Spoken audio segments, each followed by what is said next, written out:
All right, so here we are. First episode of my fucking podcast. I'm Tommy. This is Tommy's Adelaide podcast. Here's our first guest, Jono Makai. Hi, Tommy. Hey, Adelaide Is this even Adelaide? I mean, what suburb are we in here? It's Golden Grove, man. Golden Grove. I live in Mitchell Park. I had to...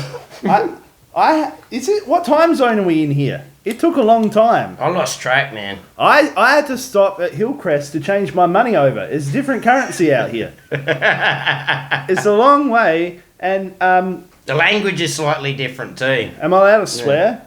Oh, go for it, man. Get into it. Shit. Yeah. Drop all the bombs, man. Mm-hmm. Yeah.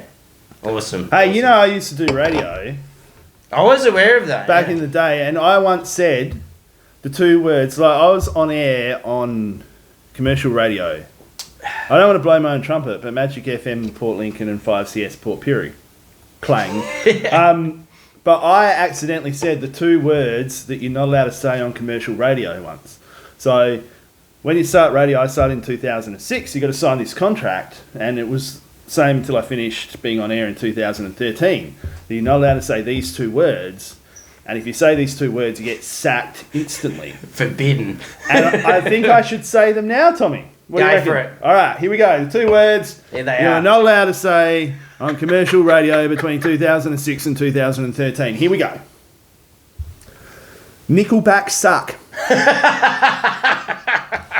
They do not. They suck big time. Some of their songs suck. I like your pants between your feet. It's a particular sucky one. I thought you were going to say, like, cunt or something was How dare you? Vagina. It has a name. Oh, man. Vagina. Speaking of which, how's your mum? Oh, not bad. Keeping well. She's been asking about you, by the way. Yeah. Yeah, you ain't cool enough, that. man. I mean, like, I'm a Tinder swindler, to be honest. Yeah, I tried to say, like, look, Mum, he's got some other stuff going on, you know, like, he'll get around to you. Don't worry. I mean, as any of the dozens of people who came to my Adelaide Fringe show know, I get around with the older ladies. On that note, talking about Fringe, you had a pretty good run, man, at Fringe this year. And, like, I'm glad I was lucky enough to get along to one, and I had the time too, being as busy as I am. So, like, what I wanted to ask you, man, what was it like, you know, taking that jump from doing, you know, just small little, like, you know, 5-minute, mainly, you know, guest spots, and taking that massive, because it is a massive jump, that jump from doing that to doing your own fucking headlining shows at Fringe, man. What was that experience like, man? Well, it was terrifying and exciting in equal measures. There were times, like, registered the show in October. The show started end of February. A lot of preparation time. A lot of preparation time that I should have been preparing. But got distracted by doing jobs and stuff. Jobs get in the way. Yeah. Can't believe I got a full-time job now. They make me turn up every weekday. In the morning. You can't even leave until late in the afternoon. It's fucked. So... look, I had a goal to do the show.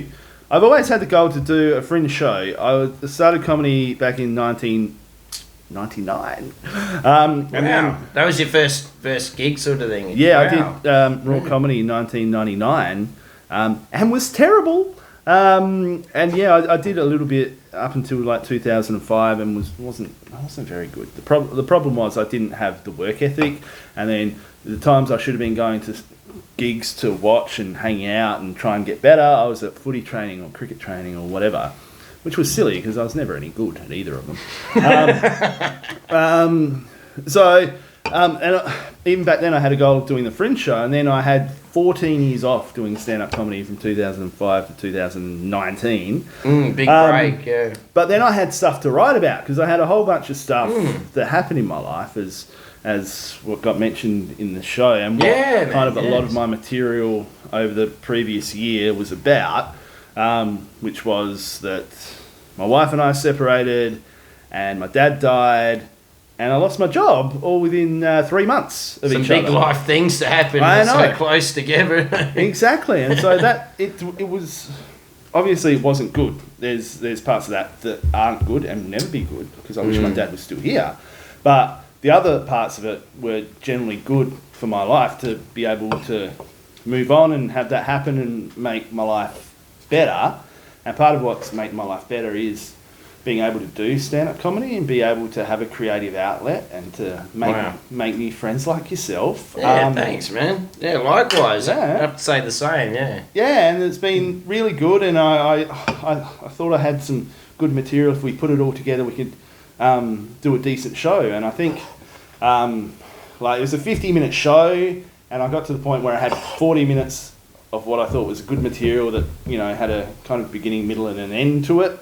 And so that was good enough, and then I'd get a 10-minute opening act for each show, and because Adelaide Fringe time, you got heaps of interstate acts who were really good, so it was a good chance to meet some new people that I hadn't met before who are comedians in Melbourne who like get around to the Fringe, and I had Vanessa Larry Mitchell, who's from northern New South Wales. She came and opened. A couple of guys out of Melbourne, Luke and Muller, and Aidan Jones. That was the one I seen on the night that I seen you, man. So you had a few different ones on the other nights, because I only went to the one night. Wow, okay. Different ones, whoever was available. And wow, good work. Yeah, and then, so I got... The last show, I hadn't planned on doing it because it was a Sunday night, and when I went to sleep the night before, I'd sold 2 tickets, and I had a bit of a sleep in that Sunday until midday, and I was going to cancel it, and I looked at my phone, I've sold 14 tickets today, guess I need an opening act. I got on the phone to a few people, can you do it? And then I got to the last person, and that person could do it, and obviously I'm not going to mention the name of who that person was. Shit. She's probably worked it out already. I'm sorry, Sophie. You're the second person I called. I promise. Love you. Anyway. So I'm glad I did it. You know what happened? Though I did like 5 shows in a week.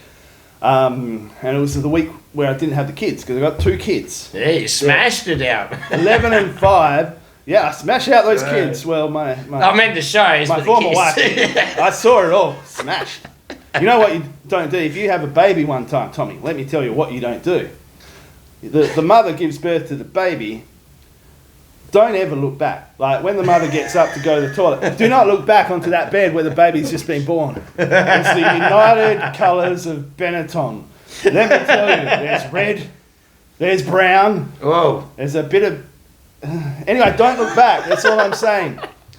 Never look back. For that reason. Yeah, so it almost didn't happen because that weekend before, my son got sick. And he was really sick and he had a fever. And I'm like, he's got the COVID. He's got the COVID, and at that point it would have been curtains for... I mean, he would have survived, obviously, but it was we would have had to stay in the house for 7 days. So that would have been the show. And so for like 24 hours before the test result came back, I was like, the show's not going to happen. I don't have to worry about it anymore. Whoa. Yeah, but then it came back negative, and I'm like, what? Yes! It's negative. Massive swing of emotions there, eh? You're going from, oh shit, is this even going to happen, to like, yes, we're on. Shit, exactly. Yeah. So yeah, that was good, and we had a good run. We worked at a profit at the end of the day.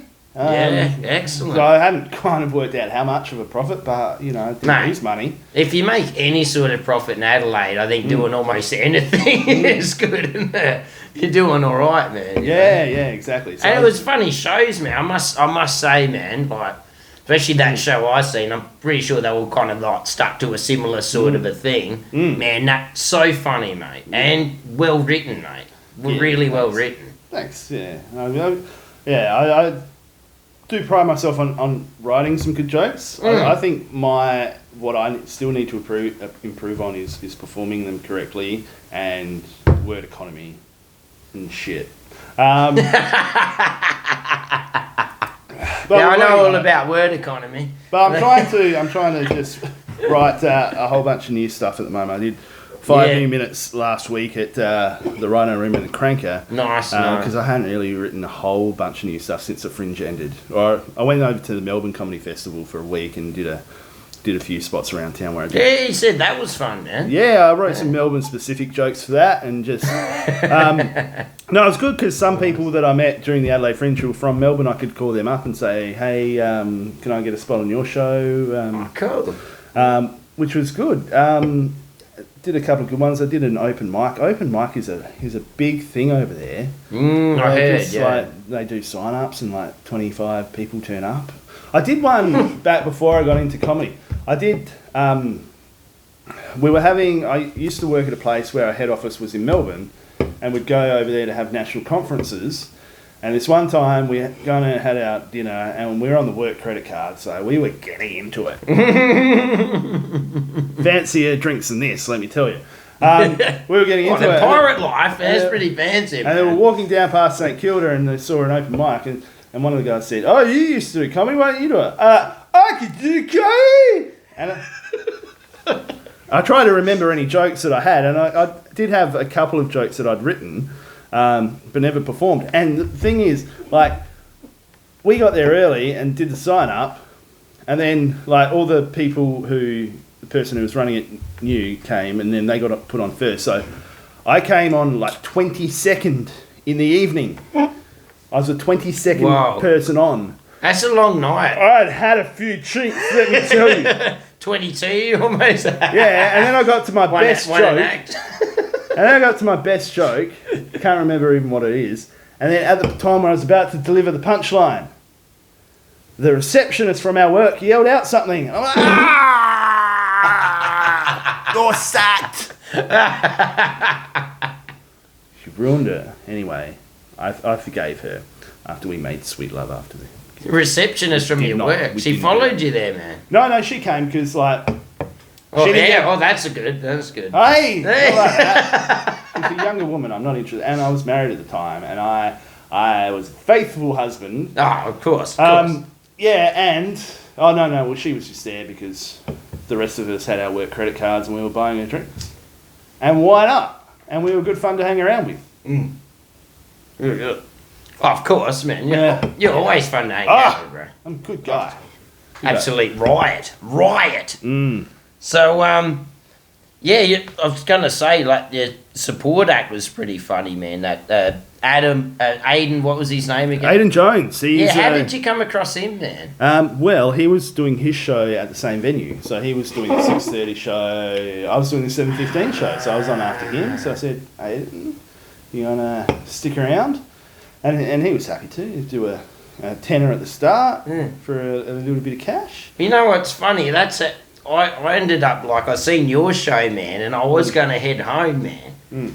And I bumped into him out the front of the venue, and I ended up having a chat with him, and he's like, "Oh, yeah, I'm doing my own show just, like, soon, man." I'm like, "You know what? I'm going to stick around, man." Ended up watching his own show as well after yours, man. That was great, mate. Cool, good Funny guy. He does massive amounts of gigs. Like I said about the Melbourne open mics, I don't know whether he told me or someone. Well, he's from Melbourne, eh? Well, no, he's from Adelaide but lives in Melbourne now. Yeah.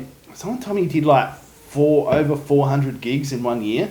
That's a lot. Because you can gallop between, Maribyrnong and Fitzroy and St Kilda and do like 3 gigs a night. Geelong. We probably couldn't make that on the same night. But on a different night. I don't know. It depends what you're on, I guess. Depends what you drink. It depends if you're on the Bundies, Yeah. You can cover some ground on the Bundies. Oh, really? I had Bundy once when I was 18. I got angry. I mean, it makes you angry. That's why people in Queensland have so many fights, right? Well, I smashed a heap of Bundy once, and I actually got pissed off because I didn't get pissed off. I'm like, "This isn't working. I'm not getting pissed off. Fuck this drink. Never drinking this again." If I can just threw it out, man. Yeah. So what makes you angry then, Tommy? What does get you going? It's like when someone says, Iron Maiden are shit? Now, yeah, that's one. You know what really gets me going? What? Shitty number plates. Like the other day, right? I seen this shitty, pretentious number plate. Like, not much gets up my goat, but this guy, right? His number plate said Viking number 1. And he's in this, like, Nissan Pajero or some fucking shit. I'm like, mate, for one, mate, unless you were born, like, fucking, like, 1,000 some... I'm not good at maths, but 1,000 something fucking years ago. You're not a fucking Viking, mate. Scandinavia. Yeah, just a wanker driving around thinking he's some kind of mythical fucking warrior. Fucking Viking 1. Why don't you just get ridiculous cunt on your number plate? That'd, like, just say it all. It's saying what you're saying anyway, you know. Yeah, or it could be that, or he could play football for the Happy Valley Vikings, in which case he's definitely a fuckhead. I think he might have been a Port supporter, possibly. Yeah. I remember watching, there was a guy driving around the southern suburbs where I grew up in about the turn of the century. He had a EF Ford Falcon. I don't know numbers. I mean, it could have been... Anyway, his number plate said or something. Super 66. Remember Super 66? It used to be the thing before the lotto draw. Yes. So he's obviously won Super 66, and he's gone out and said, "You know what I need? I need a Falcon. I just need a Falcon, Ford Falcon. I need a Ford Falcon with a shitty number plate." Yeah. And boy, did he deliver in spades. Good on him. Only in Oz, eh? Yeah. Yeah. Yeah, exactly. So, you come here often? So, another show you organised during Fringe, the old Late and Loose. Yeah, That Late and Loose. That was good fun, man. Yeah, you got late, and the thing is, when I registered the show, I was expecting it to be on late. When we say late... It was pretty late. Was that about us after 9 or something? Well, I was expecting it to be like 10:30, 11 when most late shows are. But because the programming of the venue, they had someone else who wanted to be on 11. We're on 9:45. And then had to bloody blitz it. So not late for young people like you, but for like women I date, that's pretty late. Because none of the cougars could make it to your show, mate. I mean, they had to be in bed. Because as you know, like when I go onto Tinder as a single man, I start my age range starting at can't get pregnant, ending at can get cheap public transport. But it was good. No, we had some rocking, rolling shows there, and we had shows where nobody bought a ticket. That's why you don't do Thursdays or Sundays. That's a lesson for next year that I will remember. Yeah. But the Fridays and Saturdays, especially the Saturdays, were awesome. Yeah, man. And I was refreshing the ticket sales every half an hour during the week. Not good for the stress levels, but you know, I'd sometimes start driving to the city on a Saturday night for the show. So I'd drive in at like 7:30, and I'd look at, all right, we got 10 tickets sold, and I'd get to the city half an hour later, and we're on 30. It was great. Just people buying last minute tickets. It's not good for the stress Adelaide for you, though, isn't it? Yeah. Everyone just like, nah. Yeah. I feel like going to that now. Yeah, and the best show that happened, I had some heaps good acts. There was Brett Blake, Lewis Garnham from Melbourne. He did have some great acts. Henry Wilson. I had all the big names. It was on that night, and I couldn't make it. That was the night that my son was sick. And so I had to stay home with him because my babysitter, my mum, didn't want to come and babysit the sick kid. You missed one of the best nights, man. Not only, it absolutely killed everyone who went on, and the crowd was amazing, apparently, from all reports, and it was sold out. So wow. I'm sitting on my couch thinking, this comedy business is easy. I just sit here and I make a reasonable profit.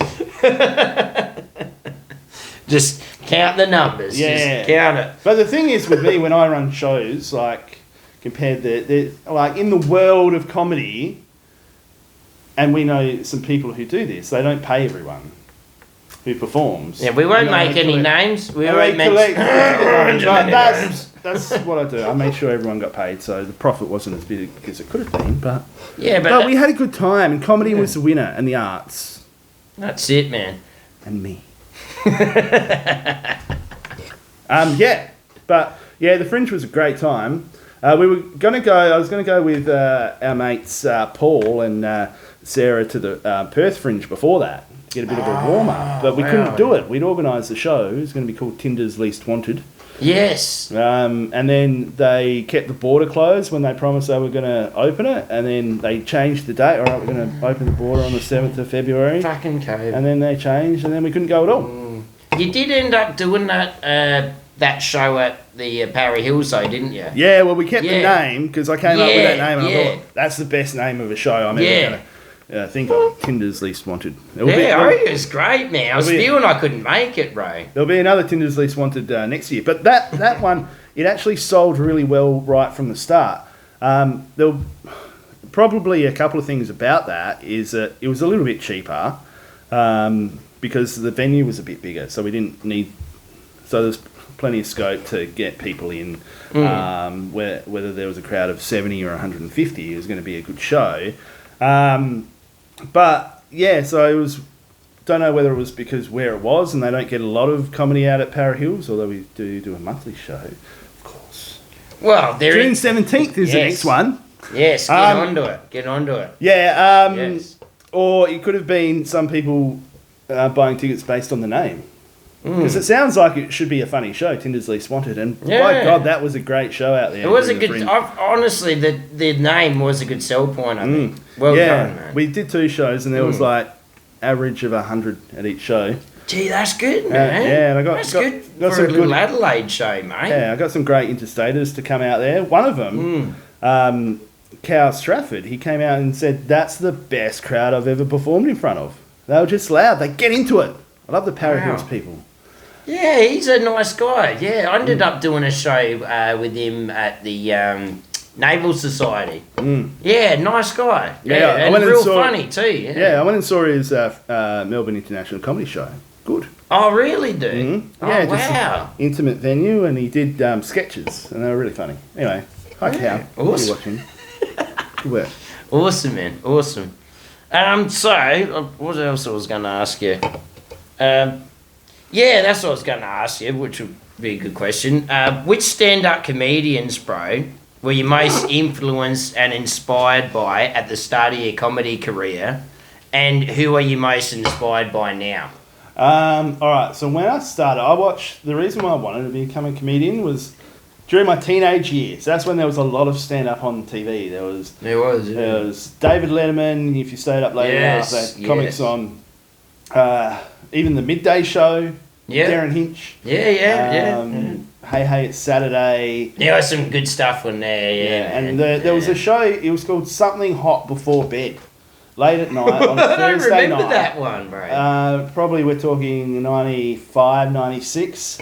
And it was just I like don't remember that. Melbourne. It was just live Melbourne comedy, and it was great. And I watched that, and I thought that's what I want to do. So that was the moment, watching that. That was the moment where you're like, I want to be a stand-up comic. Yeah, and I remember seeing Arj Barker, whose name is synonymous with the Adelaide Fringe, on David Letterman, thinking, I'd watch a lot of American comedians on that show, and they wouldn't do a lot for me, but he actually made me laugh out loud. So he is funny, man. I've seen him, man. He's great. I've seen him one time at the Adelaide Fringe, and same, yeah. I have good memories of this show. This was the 2000 Adelaide Fringe. Oh, okay. Back when it was every second year. And I took my new girlfriend there. I was almost 19, and I took my new girlfriend there, and we had a good time. And then we went back to my dad's house, and the night I saw Arj Barker at the Fringe, I totally lost my virginity. Oh man, you gotta try and meet that guy and tell him that. I was almost 19. He's a virginity buster. Arj, you're a virginity buster.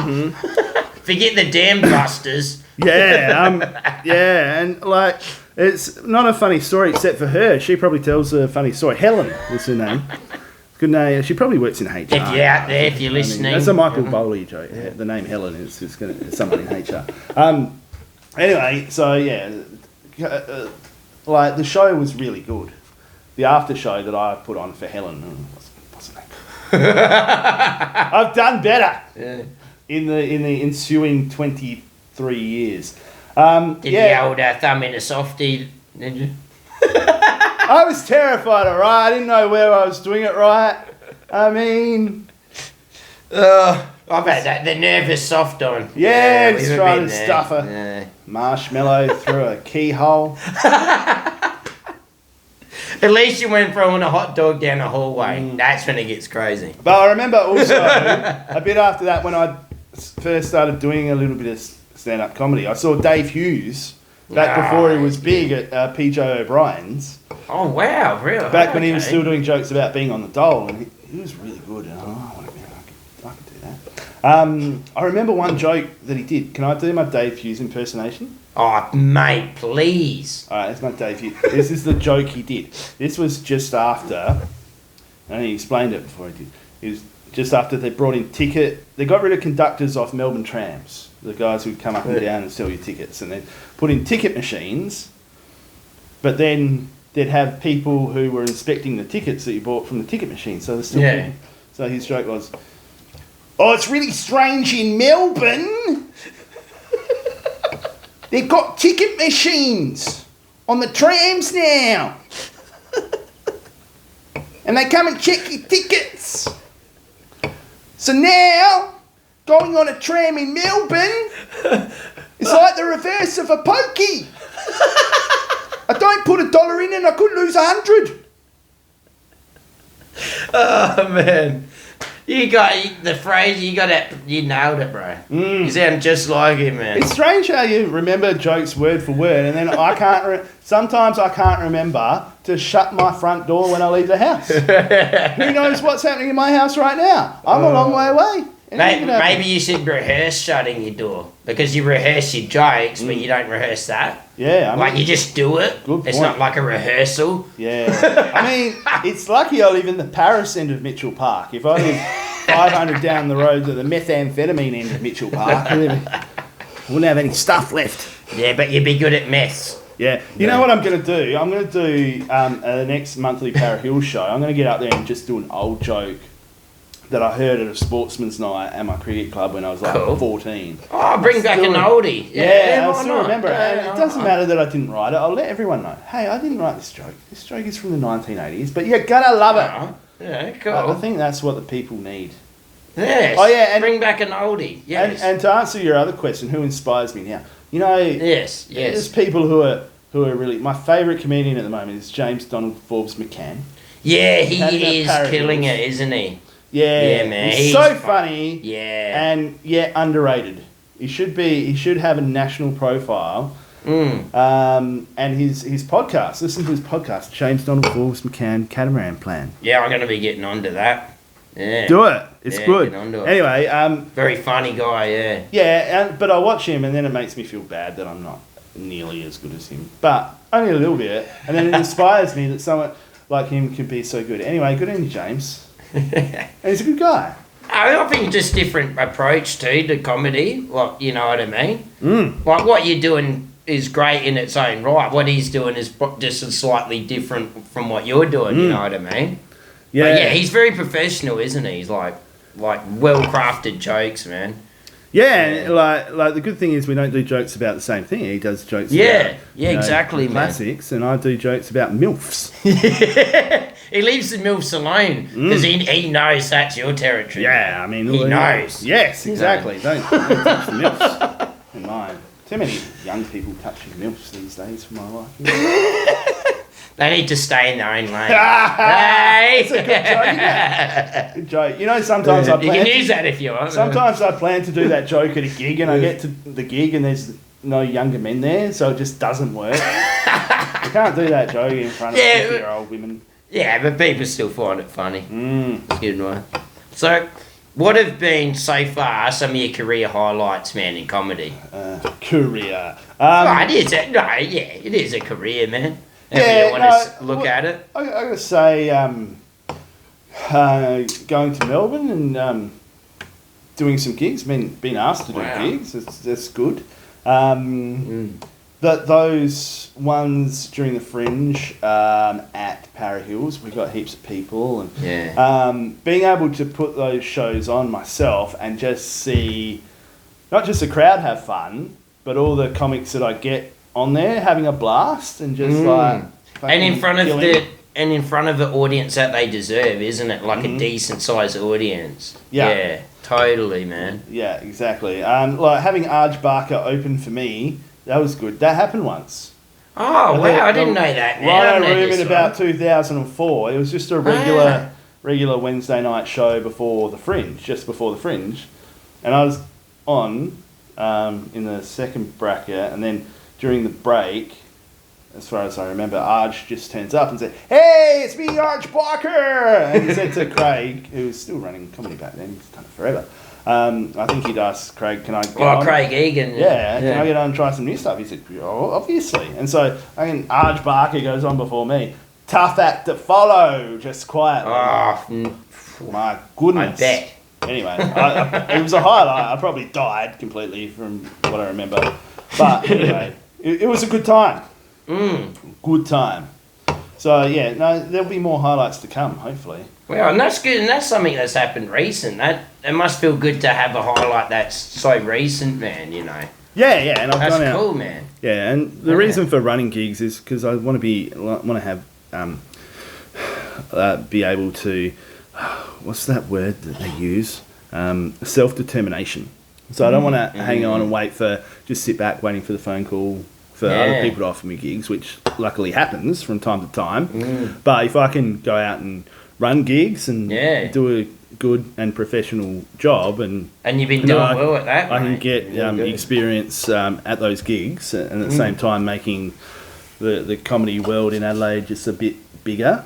I think definitely. Well, you've been doing that definitely in the suburbs out here, you know, with the Para Hills Comedy Club. That's been good. Yeah, and I think getting people to come out to shows during the year is good and make going to comedy a thing people want to do, and will in turn lead into bigger ticket sales in the Fringe, and hopefully, but what we really need, not just me, other people who run gigs around town, is just like going to comedy is just a thing you do, like going to the movies. Need more people coming to comedy on first dates. That's it. That'd be good. Speaking of which, after my first night of the Fringe, that I did my first show, I'd organise the first date after that. Just have a drink in like the East End with this beautiful lady. And so we had that, but then I was doing a spot in the Late Show in the Belgian Beer Cafe. The Belgian Beer Cafe. Oh, okay. And so I said, I've got to go to this gig. Do you want to come? And she said, yeah, I want to come. It was a bad move. Oh, no. It was a bad move because I hadn't mentally prepared about the 7 minutes I was going to do because I was too busy trying to impress this lady with my wit and charm. So you were semi-unprepared? Yeah, but not only that. I mean, that part of it went okay. The crowd had an okay time, but getting up in front of someone on a first date saying, "Hey, when I go on Tinder, age range, can't have babies, can get cheap public transport." Especially when she's a 43-year-old childless lady. And she's sitting in the audience thinking, "Oh, no, well, I'm here." There was a second date, but not much after that. Fortunately, myself and the beautiful lady, we didn't. Well, I think it sounds like she was beautiful but didn't have a sense of humour. No, she's fine. She's a lovely lady. Oh, sorry. If you're It's my fault for doing MILF jokes on a first date. I accept full responsibility. Man. Now, I thought we'd end we end on a funny note. Now, in case any of the viewers or the listeners haven't heard any of your shit before, could you leave us with one of your favourite routines or jokes from your live shows? I'll give you my best joke. Yes, ever. please. Best joke. Yeah, ever. let's end on a bang. I wrote this joke with my friend Michael Bray in year 12 at school. Wow. And an oldie. I did this at every gig circa 1999 to 2005 because it would work every time. The rest of it was rubbish. Anyway, this joke was good. I can't do it. I mean, I did do it once last year because they didn't like any of my other jokes. But because it did, I don't want to give it away, but this didn't actually happen. It's just a made-up story. I like it. I like most of my jokes to have some semblance of truth to them these days. Anyway, Tommy, I just broke up with my girlfriend. Ah. Her name was Kylie, but I called her Michelle because I met her at the beach. And she has crabs. Get it? Because crabs have shells. That... Mate, that went from a dad joke to just stratospherically awesome like that. I mean, like, if the big guys could write jokes like that, it'd be even bigger. Shout out to Michael Bray. Oh, man. So, Jono, it was every third Friday, isn't it, at Para Hills? No, every fourth. Every fourth. Sorry, I lose track of time. It has to be when I don't have the kids. Yeah, every fourth Friday, Para Hills Community Club, get on it. June 17th, the next one, Mike Klimzak hosting Big Al. Support Adelaide, guys. We're waiting on Big Al to get back to me, to be honest. But it's going to be a great show. Either way, it'll be funny. Tune into the next app. Thanks, Jono. Thanks, Tommy. Awesome.